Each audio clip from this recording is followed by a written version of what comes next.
নমিস daily ব্লগে সবাইকে স্বাগত। আশা করি সবাই ভালো আছেন, আমিও ভালো আছি। আজকে আমি আমের টক ঝাল মিষ্টি আচার করে দেখাবো। প্রথমে আমি আমটাকে ভালো করে নুন মেখে কিছুক্ষণ ম্যারিনেট করে রেখেছিলাম। তারপরে ওটাকে ভালো করে চিপে চিপে জল ঝরিয়ে আমটাকে আমি ড্রাই করে নিলাম। দেখুন একেবারে সফট হয়ে গেছে, রৌদ্রে দিতে হলো না। এবার আমি মশলাগুলোকে ভেজে নেব। গোটা মশলা, জিরে, ধনে, মৌরি, রাঁধুনি, এগুলোকে আমি ভালো করে শুকনো কড়াইতে ভেজে নেব।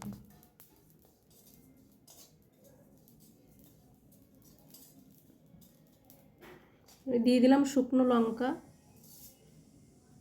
সঙ্গে মৌরি।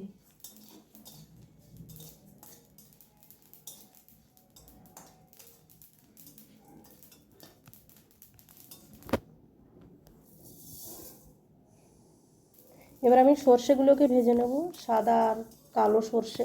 এটা আমি 50 গ্রামের বেশি দিয়েছি সর্ষেটা।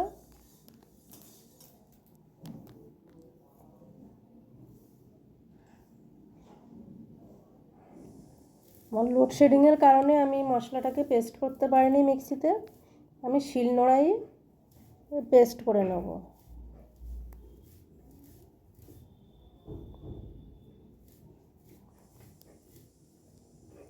শিলে বটা মশলার স্বাদ কিন্তু আলাদাই হয়।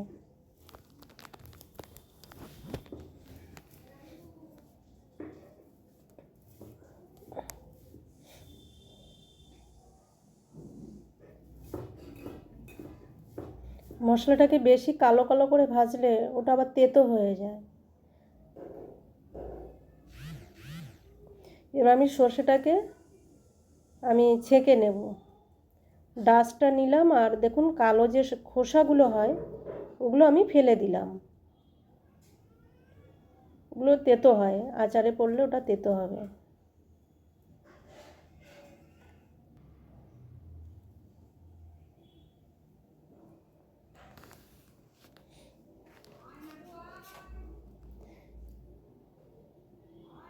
দেখুন আমার ম্যারিনেট করা আমটা এবার আমি সব গুঁড়ো মশলাগুলো দিয়ে মেখে নেব। শুকনো লঙ্কার গুঁড়ো দিলাম, হলুদ গুঁড়ো দিলাম, এবার দেবো একটু নুন। ভালো করে এটা মেখে নেব।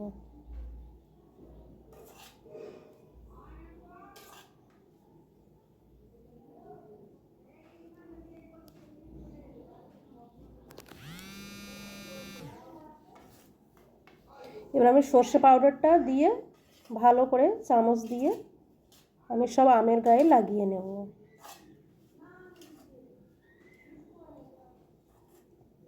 আমি হাত দিয়ে করলাম না, কারণ গুঁড়ো লঙ্কা দেওয়া হয়েছে তো, তার জন্যে।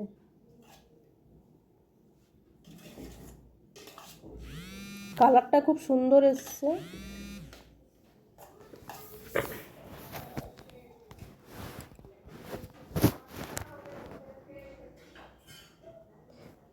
দেখুন শুকনো লঙ্কা, মৌরি, এটাকে আমি শিলে পেস্ট করে নেব। অনেকক্ষণ ধরে লোডশেডিং চলছে, তাই আর আমি মিক্সিতে পেস্ট করতে পারলাম না, ওয়েট করেছিলাম।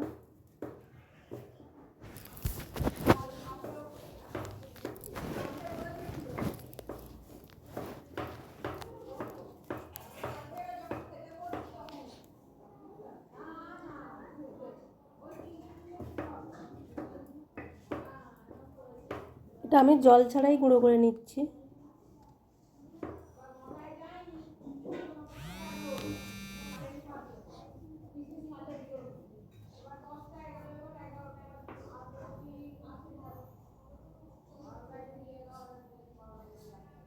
এবার আমি তাওয়াতে সরষের তেল গরম করে নিলাম। সরষের তেলটাকে ভালো করে গরম করে নেব। দেবো একটু হলুদ গুঁড়ো, শুকনো লঙ্কার গুঁড়ো, কারণ আচারের কালারটা ভালো আসবে, আচারটা দেখতে সুন্দর হবে। দিয়ে দিলাম নুন, এক সামান্য চিনি, কারণ এটা টক আচার তো চিনিটা কমই দিলাম। এবার আমি দিয়ে দেবো ম্যারিনেট করা আমটা তেলের মধ্যে ছেড়ে। দেখুন বন্ধুরা, কালারটা কত সুন্দর ধরেছে। আচার কালারফুল হলে খেতে টেস্টি হয় বা দেখতে ভালো লাগে। এবার আমি ভালো করে মাখিয়ে নেব। আপনারা চাইলে সরষের তেলটা আরেকটু বেশি দিতে পারেন।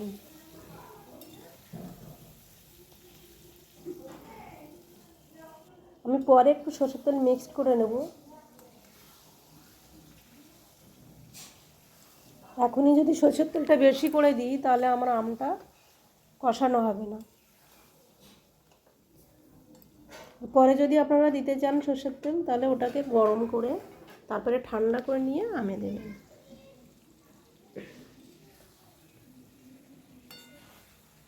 দেখুন আচারটা আমার শেষের পথে। কত সুন্দরভাবে কালারটা ধরেছে দেখুন।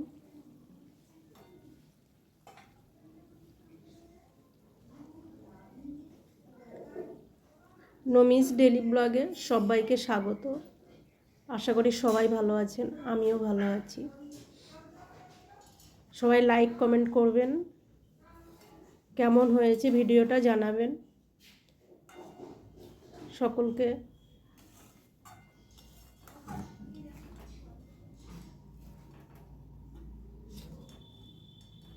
আচারটা নামিয়ে নেব। বেশ অনেকক্ষণ ধরে ঠান্ডা করে নিলাম, নিয়ে কাঁচের একটা জারের মধ্যে আমি ঢেলে নেব। আচারটা বেশি দিন রাখতে হলে কাঁচের জারের মধ্যে রাখতে হবে।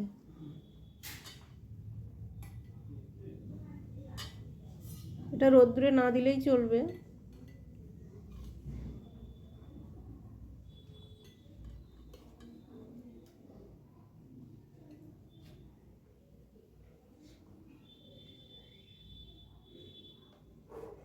দেখুন আমি ভরে নিলাম। আপনারা পারলে পরে সরষের তেল মিক্স করতে পারেন।